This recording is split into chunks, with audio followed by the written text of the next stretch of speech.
Բարի երեկո հարգելի հետևորդներ, եթերում ABC լուրերն է, ես Գառնիկ Թուաֆյանն եմ, կարևորը նախ համառոտ։ Քրեական հետապնդում Գագիկ Ծառուկյանի եւ իր փեսայի նկատմամբ որն է մեղադրանքը։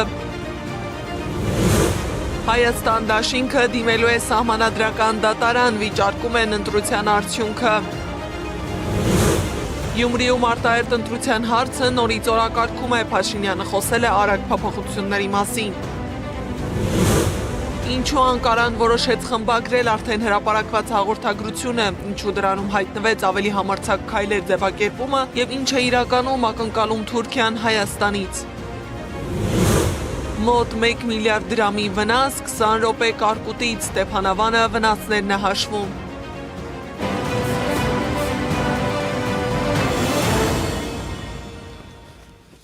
Հերթը հասավ Գագիկ Ծառուկյանի փեսային, դատախազը հանրային քրեական հետապնդում է հարուցել Կոտայքի նախկին մարզպետ Կարապետ Գուլոյանի նկատմամբ արգելքի տակ գտնվող գույքի հետ ապօրինի արարք կատարելու համար։ Ըստ դատախազության Գուլոյանը տեղեկացված է եղել, որ ապօրինի ծագում ունեցող գույքի բռնագանձման գործի վերաբերյալ արգելք կա Առինջ գյուղի իր տան վրա։ Կազմակերպել է բնակելի տան արտաքին եւ ներքին պատերի երեսպատված սալիկների ապամոնտաժումը, դռների ու պատոհանների տեղահանումը եւ այլն։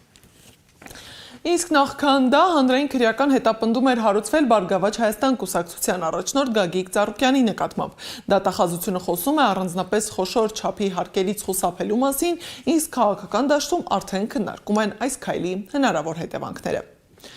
Ազատությունը գրել է, որ Բարգավաճ Հայաստանի պահանջով թիվ 27 կոտորակ 7 եւ թիվ 27 կոտորակ 26 ընտրատեղամասերի քվեների վերահաշվարկի արդյունքում կուսակցության օգտին կավելանա 92 ձայն։ 27 կոտորակ 7 ընտրատեղամասի քվեների վերահաշվարկից պարզվել է, որ ԲՀԿ-ն ստացել է 77 ձայն, մինչդեռ կենտրոնական ընտրական հանձնաժողովն իր կայքում արձանագրել էր ընդամենը 1 ձայն։ 27 կոտորակ 26 ընտրատեղամասի քվեների վերահաշվարկից հետո էլ պարզ է դարձել, որ Բարգավաճ Հայաստան կուսակցությունն այստեղ ստացել է 19 ձայն, այնքան, որքան նշվել էր քվեարկության արձանագրության մեջ։ ԿԸՀ-ն սակայն 19-ի փոխարեն իր կայքում հրապարակել էր ընդամենը 3 ձայն։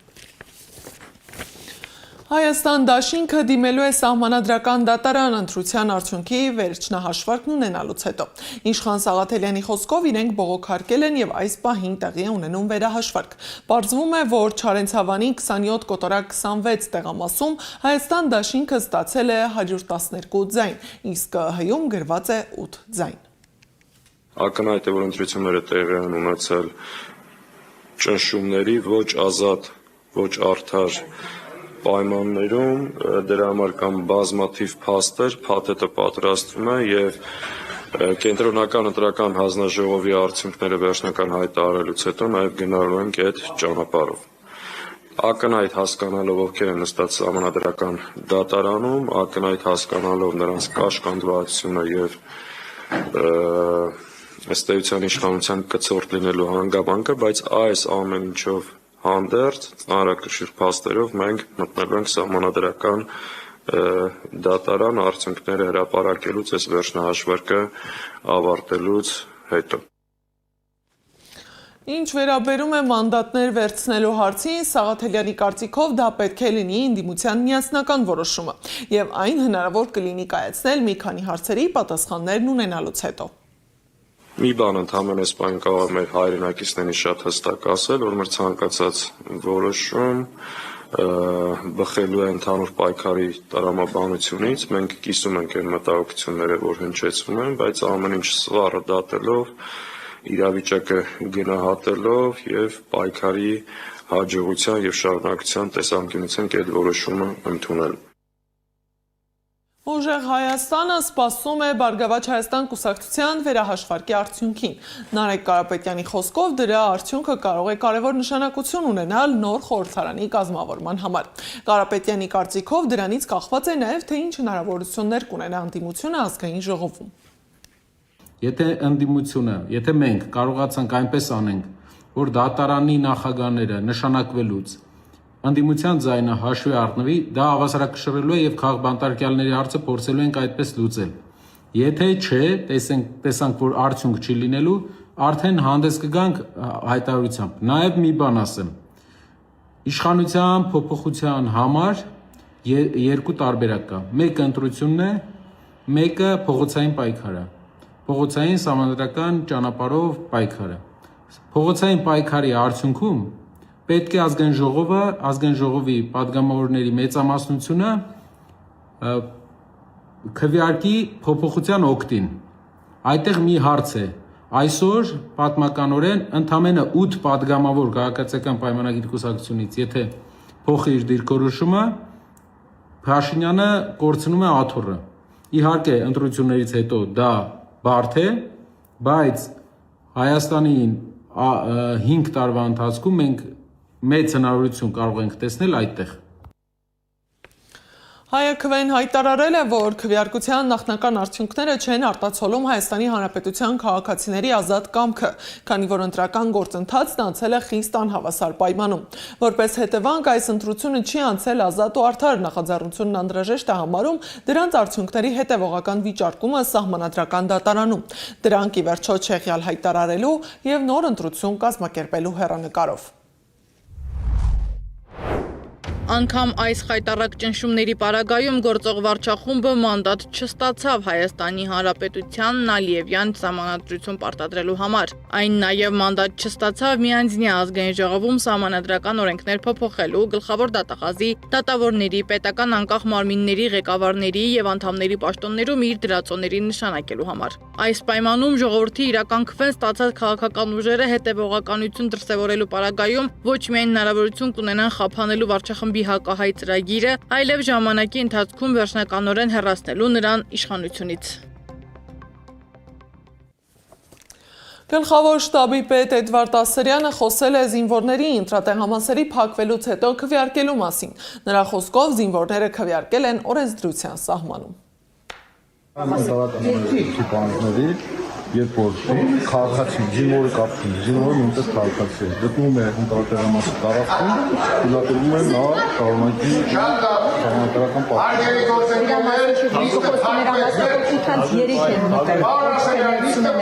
Այդ հարցերը արդեն կենտրոնական ընտրական հանձնաժողովի ընտրատեղամասային նախագահներ կամ ծույլ են։ Բայց ինչ ձեզ չէ կապվում այդ հարցերը, պարոն Ասրյան։ Ձեր տիրույթում է դա հաշվի։ Իրենց քնի հաշվին դա կազմակերպվում։ Ինչի հաշվին, ես չհասկացա։ Քունը իրենց 10-ին չի զինվորների քունը։ Բա ինչու են իրենք մեկին դեռ, այսինքն նա ոչ էր ավելի շուտ իրենց բերել, որ մեկին երկուսին չլինեին ընտրատեղամասը։ Մեր զինծառայողները ընտրատեղամասի տարածքում եղել են սահմանված։ Պարոն գեներալ, Այսինքն ոչ մի զինծառայող ընտրատեղամասի ուժ չի ներկայացել։ պարոն գեներալ, թող ընտրական հանձնաժողովին հարցերը տան։ Թեև քաղաքացիական պայմանագիրը ընտրությունից հետո չի ստացել սահմանադրական մեծամասնություն և չի կարող միայնակ փոխել երկրի հիմնական օրենքները, բայց կրկին օրակարգ է բերել Գյումրու ավագանու և ընդդիմադիր քաղաքապետի հարցը։ Գործադիր մարմնի անդամների հետ հանդիպման ընթացքում Փաշինյանը խոսել է Գյումրիում արտահերթ ընտրություն կազմակերպելու մասին, հավելելով, որ մինչև այսօրվանից սկսած այնտեղ պետք է գործողություններ իրականացնեն։ Դիվանագիտության մեջ երբեմն մեկ բառը կարող է ավելի կարևոր լինել, քան ամբողջ հայտարարությունը։ Հայաստանի ընտրությունից հետո Թուրքիայի արտաքին գործերի նախարարությունը ոչ միայն շնորհավորեց, այլև փոփոխեց արդեն հրապարակված հաղորդագրության բովանդակությունը։ Խաղաղության համար պայմաններ ստեղծելու ձևակերպման փոխարեն հայտնվեց մեկ այլ ուղերձ, Հայաստանից ակնկալվում են ավելի համարձակ քայլեր։ Ինչ է թաքնված այս փոփոխության հետևում և ինչու է Անկարան հենց հիմա նման ակնկալիքներ հրապարակայնացնում, Անյա Բաղյանի ռեպորտաժում։ Թուրքիայի արտաքին գործերի նախարարությունը խմբագրել է Հայաստանի ընտրությանը վերաբերող հայտարարությունը։ Նախնական տարբերակը սա էր։ Ցանկանում ենք, որ ձևավորվեն Հայաստանի և Ադրբեջանի միջև վերջնական խաղաղության համաձայնագիրը ստորագրելը հնարավոր դարձնող պայմաններ։ Հնարավոր դարձնող պայմանները փոխարինել են Թուրքիայում ձևավորված հույսով, Հայաստանից ակնկալելով ավելի համարձակ քայլեր։ Թուրքիան հույս ունի, որ հետընտրական շրջանում Հայաստանը ավելի համարձակ քայլեր կձեռնարկի տարածաշրջանում խաղաղության և հարաբերությունների կարգավորման ուղղությամբ։ Թուրքագետ Ռուբեն Մելքոնյանը դեժավյու է ապրում ավելի համարձակ քայլեր արտահայտությունը լսելիս։ Ամերիկյան պաշտոնյա Բոլթոնի հայտարարությունից հետո, երբ նա կոչ արեց լինել համարձակ, ուրեմն Փաշինյանին եւ իր իշխանությանը ու տեսանք թե դրանից հետո ինչպիսի քայլեր եղան։ Համարձակորեն Արցախը ճանաչեցին Ադրբեջանի տարածքային ամբողջականության մաս, համարձակորեն Արարատ սարը հանում են սիմվոլիկայից, համարձակորեն Հայոց ցեղասպանության միջազգային ճանաչման հարցը մտավ այսպես բոլորովին այլ հուն կամ ուղակի դուրս եկավ օրակարգից եւ այլն։ Իհարկե այս բոլոր տեղերում համարձակորեն բառը պետք է վերցնել շատ մեծ ճակերտների մեջ։ Թուրքիայից նորից հնչում է կախարդական բառը համարձակություն։ Իսկ որ հարցերում է այդ համարձակությունն ակնկալում Էրդողանի իշխանությունը։ Չխմբագրված հաղորդագրությունից ակնհայտ է դառնում. ձևավորվեն Հայաստանի եւ Ադրբեջանի միջև վերջնական խաղաղության համաձայնագիրը ստորագրելը հնարավոր դարձնող պայմաններ։ Իսկ ինչ է կարծում թուրքագետը։ Սահմանադրության փոփոխությունը, որ համար 1 պայմանն է, ինչպես է իրականացնելու սահմանադրական մեծամասնություն չունեցող քաղաքացիական պայմանագիրը։ Ենթատեքստը հենց դա է, պետք է համարձակ քայլերը, այսպես սահմանադրական մեծամասնություն չունենալու հետ կապված է, ճիշտ է, ես իրավաբան չեմ, բայց հարցի այլ կոնտեքստ երբ որ նայում ենք, կարող ենք ասել, որ կապված է դրա հետ եւ անել քայլեր, համարձակ քայլեր այդ սահմանադրական մեծամասնության արգելքը հաղթահարելու կամ այդ սահմանադրական մեծամասնությունը ձևավորելու համար։ Թե այդ համարձակ քայլերը արդեն տեխնիկապես իրենից ինչ կենթադրեն, օրենքի ոտնահարում, բռնության շարունակում, թե ընդդիմադիր падգամավորների տարբեր մեթոդներով իշխանության կողմ թեքում։ Հայաստանի 3-րդ հանրապետությունը 6 նախագահական, 8 խորհրդարանական ընտրություն է ունեցել։ Այն միշտ եղել է Թուրքիայի եւ Ադրբեջանի ուշադրության կենտրոնում, բայց ոչ մի դեպքում թուրք լրագրողները գրեթե նույն ուրախությամբ չեն տոնել իշխող ուժի համեմատաբար բարձր ցուցանիշները։ Ակտիվ է նաեւ թուրքական մամուլը։ Վերլուծություններ, բազմաթիվ հոդվածներ են հրապարակվում Հայաստանի ընտրության վերաբերյալ։ Օրինակ Դիք գազեթե կայքի թուրք վերլուծաբանը բաց տեքստով գրում է, որ Անկարան Նիկոլ Փաշինյանի իշխանության շարունակությունը համարում է ռացիոնալ եւ նախընտրելի տարբերակ։ Իսկ օրինակ թուրքական Անադոլուն ընտրությունից 1 օր առաջ գրել է. Ընտրողները հունիսի 7-ին կգնան ընտրատեղամասեր բարձր խաղադրույքներով մրցավազքում, որը կարող է որոշել Հայաստանի, Ադրբեջանի եւ Թուրքիայի հետ մերձեցման ապագան, սահմանադրական բարեփոխումների ծրագրերը եւ ազգային ինքնության նոր տեսլականը։ Մինչդեռ Թուրքիան մյուս 14 ընտրությունների դեպքում միայն արարողակարգային տեքստեր էր հրապարակում։ Նախորդ բոլոր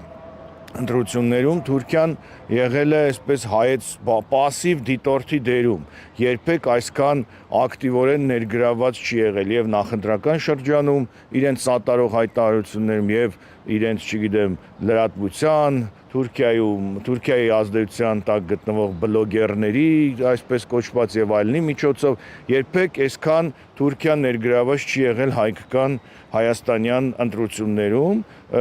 եւ դա ոչ միայն թուրքական ցանկությունն է ներգրաված լինել, այլև Հայաստանի ուրեմն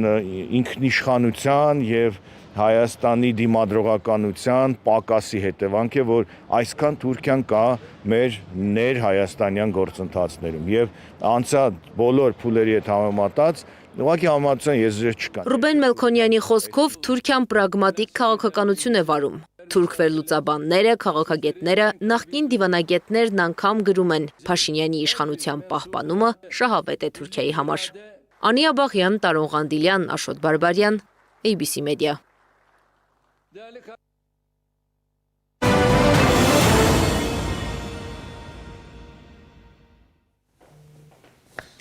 ԱՄՆ գործերի ժամանակավոր հավատարմատար Դեյվիդ Ալենն այս շաբաթ Սյունիքում է ընդգծելու հայ-ամերիկյան գործընկերության տարբեր ուղղությունները։ ԱՄՆ դեսպանատունը հայտարարել է, որ այցի ընթացքում նախատեսված են հանդիպումներ տեղի պաշտոնյաների, ԱՄՆ փոխանակման ծրագրերի շրջանավարտների, խաղաղության կորպուսի կամավորների, քաղաքացիական հասարակության ներկայացուցիչների, ուսանողների եւ ԱՄՆ գործընկերների հետ։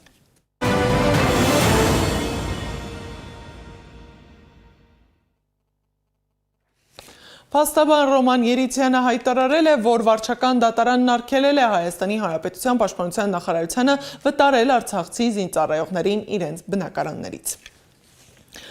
Աբովյանում այսօր կրակոցներ են հնչել, ինչի հետևանքով կա մեկ վիրավոր։ Ըստ ֆոտոլրագրող Գագիկ Շամշյանի, երիտասարդական շենքի բակում վիճաբանություն է տեղի ունեցել եւ կրակել են։ Աբովյան բժշկական կենտրոն է տեղափոխվել մի քաղաքացի, որի գլխին վնասվածք է եղել։ Անհրաժեշտ բուժօգնություն ցուցաբերելուց հետո նրան ռեանիմոբիլով տեղափոխել են Երևանի մասնագիտացված հիվանդանոցներից մեկը։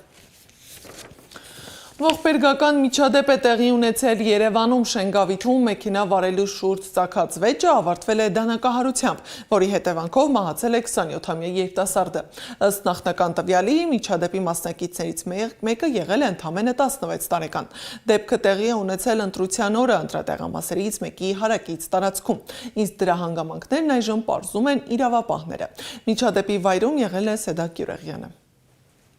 16-ամյա տղան դանակահարել է 27-ամյա երիտասարդի։ Ընտրության օրը Շենգավիթի թիվ 27 դպրոցի ընտրատեղամասից փոքրինչ հեռու։ Մի քանի կտրած ծակած վերքերով երիտասարդին տեղափոխել են հիվանդանոց, րոպեներ անց մահացել է։ Վիճաբանությունը Արտաշիսյան փողոցում է սկսվել երեկոյան ժամը 8-ին մոտ։ Մեքենան արագ վարելու հարցի շուրջ վեճը վերածվել է ծեծկռտուքի, որի ընթացքում էլ մասնակիցներից մեկը դանակով մի քանի անգամ հարվածել է 27-ամյա երիտասարդին։ Ականատեսներից մեկը պատմեց, շտապօգնությունը ուշ է հասել։ Տղան երկար ժամանակ արյունահոսել է։ Ենթադրյալ սպանողին 16-ամյա տղային դասավանդող ուսուցիչներն ասացին, տղան աշխատում էր, տարիքին բնորոշ վարք ուներ։ Սպանված 27-ամյա երիտասարդը նույն դպրոցի շրջանավարտ է եղել։ Այս դպրոցի շրջանավարտ է, մենք դաս չենք տվել, բայց գիտենք շատ լավ տղա է եղել էլի, խելացի։ Ուսուցիչները ճանաչում են նաև սպանվածի մորը, որը նույնպես ուսուցիչ է, մի քանի ամիս իրենց դպրոցում է աշխատել։ 2 ամիս կարծեմ մայրն է մեր մոտ աշխատել, ինչ-որ փոխարինող թե ինչ-որ տենց մի բան։ Մի քանի բնակիչներ էլ ոչ ցանկացան տեսախցիկի առաջ խոսել, լսել էին, շուտով տղայի հարսանիքը պիտի լիներ։ Ընտրության օրը 8 կոտորակ 24 ընտրատեղամասում գտնվող ականատես դիտորդական առաքելությունն է ֆիքսել առաջին կադրերը եւ դիմել ոստիկանություն։ Մեր դիտորդներն արձանագրել են արտակարգ դեպք 8 կոտորակ 24 տեղամասի հարակից տարածքում դեպքի վերաբերյալ տեղեկությունը եւ նյութերը փոխանցել են իրավապահ մարմիններին։ Ահազանգից հետո դեպքի վայր են ժամանել ոստիկանության Շենգավիթի բաժնից ու քրեական ոստիկանությունից։ Քննչական կոմիտեից հայտնեցին անչափահաս կասկածյալին ու միջադեպի մյուս մասնակիցներին հայտնաբերել, ձերբակալել են։ Նախաձեռնվել է քրեական վարույթ, սպանության եւ մի խումբ անձանց կողմից խուլիգանություն կատարելու հատկանիշներով։ 3 անձ ձերբակալվել է, այս պայն կատարվում է նախաքննություն։ Սա սպանության 20-րդ դեպքն էր այս տարվա հունվարի 1-ից ի վեր, հայտնում են ներքին գործերի նախարարությունից։ Նախորդ տարի այս ժամանակահատվածում թիվը 21 էր։ Վերլուծությունը ցույց է տալիս սպանությունների մեծ մասը կենցաղային թեմաների կամ հանկարծակի ծագած վեճերի հետևանքն են լինում, մանրամասնում է ներքին գործերի նախարարությունը։ Սեդակ Յուրեղյան, Էրիկ Մալաքյան, Նոնա Գևորգյան, ABC Media։ Ընդամենը 20 րոպե, այդքան ժամանակ էր պետք, որպեսզի Ստեփանավանում հարյուրավոր ընտանիքների համար ամառը վերածվեր վնասների հաշվարկի։ Կարկուտը խփել է տների տանիքներին, ջարդել պատուհանները, վնասել մեքենաները, արևային կայաններն ու մարդկանց տարիների աշխատանքը։ Մի քանի օր անց քաղաքում դեռ հավաքում են դիմումները, գնահատում վնասները եւ փորձում հասկանալ, ինչպես վերականգնել այն, ինչ բնությունը ոչնչացրել է հաշված րոպեների ընթացքում։ 1 միլիարդ դրամի վնաս է հասցրել հունիսի 6-ի կարկուտը Ստեփանավանում։ Թիվը խիստ մոտավոր է։ Բնակիչների դիմումները փոխհատուցման համար դեռ շարունակվում են։ Հուլիսի 6-ից հետո ոչ մեկ լիվոր չի եկել, բայց քաղաքապետարանից դիմումներ են ընդունում, որ հետո գան հաշվեն, փոխհատուցեն, բայց լիվոր ոչ մեկ չի եկել։ Հունիսի 9-ի դրությամբ ավելի քան 1200 դիմում է ստացել Ստեփանավանի համայնքապետարանի քաղաքաշինության, հողաշինության եւ շրջակա միջավայրի պահպանության բաժինը։ Դիմումները հիմնականում վերաբերում են տանիքների, պատուհանների, ջրատաքացուցիչների եւ արևային կայանների վնասներին։ Բացի այդ, արձանագրվել է մոտ 650 ավտոմեքենայի վնաս։ Վնասի չափը դեռ նայեք, միջինացված եթե նայենք, ամեն տունը մոտ մի 150-200 քառակուսի, ասենք միջինը 1 միլիոնով են որ փոխեն տանիքը, միլիարդներն ասնում են, չգիտեմ, չենք անում, էլի գնահատում, ավելի շատ հավաքագրում է, էլի հավաքագրում է։ 20 րոպե տեղացած կարկուտը չի խնայել ոչ գույքը, ոչ գյուղացիների արած դրածը, ոչ էլ մարդկանց։ Գառնարած Արման Գալստյանը ոչխարներին էր արածեցնում բագեր կոչվող դաշտային հատվածում։ Նա մարմնական վնասվածքներ է ստացել։ 41 ոչխարի թաղել են սանիտարական նորմերին համապատասխան։ Փորձում ենք վերականգնել առաջողություն ցույց տանք տարեցներին, ովքեր միայնակեն չեն, ինքնուրույն հնարավորություն չունեն ինչ-որ մի բան անելու, բնակիչներն էլ առայժմ հորդորել ենք որոշակի ինչ-որ միջոցառումներ անեն, տանիքները պահելու։ Մատների վրա կարելի է հաշվել այն քաղաքացիներին, որոնք ոչ մի վնաս չեն կրել հունիսի 6-ին։ Քաղաքապետարանն ըստ բնակիչների այս պահին առաջնահերթություն է տալիս տան ու մեքենաների վնասի փոխհատուցմանը։ Բերքը հլվոր տեղյակ չեմ ինչ կանեն, բայց դե բերքը ինչ չի թվում էլի, որ լրիվ կփոխհատուցեն, որտեղ մարդիկ կան միլիոնավոր դրամներ են դրել դրա մեջ, ջերմոցներ են սարքել ու հլվոր ոչ մի բան չեն արել։ Քաղաքապետարանի ներկայացուցչի խոսքով հակակարկտային կայանների գործարկմամբ հաջողվել է խուսափել հարակից գյուղական բնակավայրերում խոշոր վնասներից, սակայն Ստեփանավան քաղաքը զգացել է կարկուտի հիմնական հարվածը։ Այս ժամի համար նախատեսել էինք այսքանը, շարունակեք հետևել մեզ սոցիալական բոլոր հարթակներում, ABC լուրերը եթերում կլինի վաղը առավոտյան ժամի 9, շնորհակալություն ուշադրության համար, բարի գիշեր։